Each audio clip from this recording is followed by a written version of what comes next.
Hello friends, in this quick tutorial I'm going to show you how to add revolution slider in WordPress. But before getting started this video, make sure to subscribe. How to unmake it. First of all, you need to download and install the revolution slider on your WordPress dashboard, and then you will get this option slider revolution. So click on it,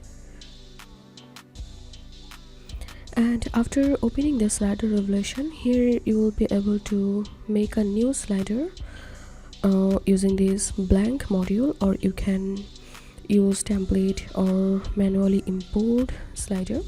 So I have successfully created a slider here, and now I want to add this slider in my WordPress website.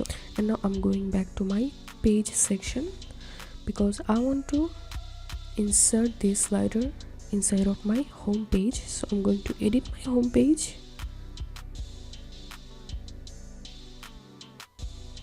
and then click on this block icon, and here you will find this option slider revolution. If you can find it, search here slider revolution, then click on it. And now from here you have to select the slider which you want to insert on your WordPress website. So I'm going to insert this one, and then click on update. And now if I view my page, and here you can see my slider has been added. So that's it for now. If you find this video helpful, make sure to subscribe. How to unmake it. Thanks for watching this video.